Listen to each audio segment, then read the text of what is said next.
The news, good evening. The 57-year-old man from Pralin reported to have tested positive for COVID-19 last Saturday has now tested negative. However, the Public Health Commissioner, Dr. Jude Gédéon, says that the man still has COVID-19 even if the test has shown otherwise. The man is now at the Isolation and Treatment Center at the Perseverance Hospital. Presently, he's not in distress, but he's got some changes on his lungs that are characteristic of viral infection. The third test, because the second test was inconclusive, the third test run on the same sample, or the second sample, showed that it was negative, and the negative test does not negate the positive. It does not make the positive invalid, especially given the fact that the person is symptomatic. So you have to put it in the full clinical context. This gentleman, when he tested positive, it was on 4 separate gene targets. And this is why, for us, it is a true positive. Why he tested negative? It's possible that the sample was not adequate, didn't pick up adequate virus material. The second possibility is that he was not shedding virus when the second sample was taken, because virus shedding can be intermittent. A man of Mauritian origin who was doing maintenance work on a freelance basis with the Costa Rica yacht has died following an accident on a yacht on Eden Island this morning. According to the police, the man was doing some work on the mast of a dream yacht when he fell from a height of over 30 meters after his safety strap broke. In a communique, the police say the man died on the spot and that bruises have been observed on his head and other parts of his body. An investigation has been launched following the incident, which was reported at around 10:30 in the morning. The Department of Risk and Disaster Management, DRDM, will be implementing the Hazardous Material Management Project proposal for the year 2020 to 2022. This will be used as a tool to properly manage the way hazardous material are transported, used, and disposed of. The Senior Disaster Management Officer at the DRDM, Daniel Setup, says that this project will be conducted over a period of 2 years, and a new section will be created at the DRDM to handle such issues. During those 2 years, there will be a unit created under the RDM which will integrate all other sectors, individuals from all other sectors, who will come together to do a review of the status actual of the country. How are things currently being done in regards to hazardous material from its importation all the way to waste?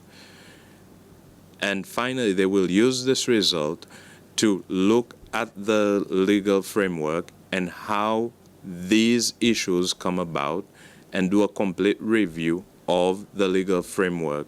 It can even go further as to introduce a new legal framework that will address only hazardous materials. After the 2 years, this unit will still be in the RDM, and they will be using the results from this project to continue with their work. A new group for professional support has been created to give further support to cancer patients. The Cancer Concern Association formed this group with the aim of getting people with various professional background to help give moral and spiritual support, medical and nutritional advice, as well as other forms of counseling to cancer patients and their families. Since COVID has happened, Cancer Concern Association has realized that there is a vast number of people coming forward who actually need much more details about the diagnosis that they have or other issues related with cancer. So we have realized that our team, which consists of just about 10 people, is not enough to be able to provide the support. So the numbers have increased. We decided to be able to put an appeal out to say to the professionals out there, would you be interested to join us on this journey to give a helping hand? So today what we've done is identify the skills that they have, and then we as an association is going to work together and compile the skills so that we can be much more supportive but also proactive in helping the patients.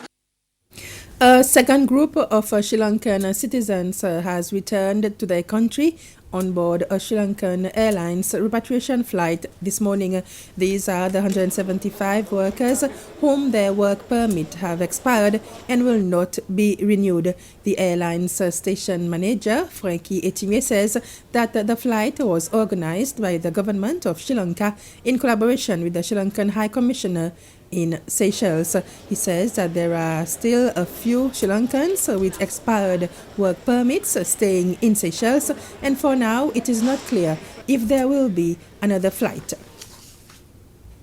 The Saint Michel's parish at Osope is hosting an exhibition in honor of a young Italian, Carlo Acutis, who passed away in 2006 at the age of 15. Carlo suffered from acute leukemia.